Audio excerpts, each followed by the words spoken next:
இன்றைக்கி நம்ம கொய்யாக்காயில் சட்னி செய்ய போகிறோம். அதுக்கு தேவையான பொருட்கள் பார்த்துக்கலாம். கொய்யாக்காய், கருவேப்பிலை, பச்சை மிளகாய், புதினா, கடலப்பருப்பு, தேங்காய், வெங்காயம், உளுத்தம்பருப்பு, இஞ்சி, பூண்டு, காஞ்ச மிளகாய் எடுத்துருக்கோம்.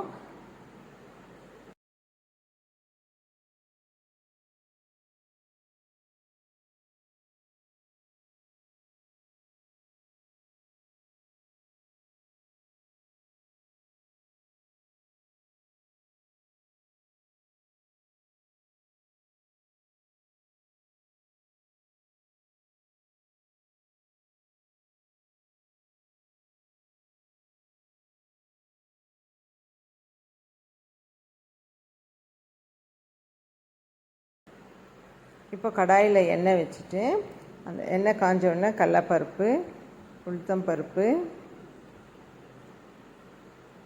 பச்சை மிளகாய், கருவேப்பிலை, புதினா, இஞ்சி, பூண்டு, காஞ்ச மிளகாய், வெங்காயம், தேங்காய், நம்ம நறுக்கி வச்சுருக்கேன் கொய்யாக்காய் சின்ன சின்னதாக நறுக்கி வச்சுருக்கோம் இல்லையா, அதுவும் போட்டுட்டு நல்லா வதக்கிட்டு ஆற வச்சுட்டு மிக்சியில் போட்டு அரைச்சி எடுத்துகிட்டு வருவோம். கொய்யாப்பழத்தில் நிறைய பொட்டாசியம், மெக்னீஷியம் இருக்குது, விட்டமின் சி இருக்குது, நார் சத்துக்கள் இருக்குது. இது நோய் எதிர்ப்பு சக்தியை உண்டாக்கும், செரிமானத்தை உண்டாக்குது. பிபி பேஷண்ட்ஸ்க்கு ரொம்ப நல்லது. ஏன்னா இதில் பொட்டாசியம் இருக்கனால பிபியை இது கொஞ்சம் கண்ட்ரோல் பண்ணும். இதய ஆரோக்கியத்துக்கும் ரொம்ப நல்லது. எடை குறைப்புக்கு, அதாவது வெயிட் லாஸ் பண்ணணும்னு நினைக்கிறவங்க இதை கொய்யாக்காவை எடுத்துக்கலாம்.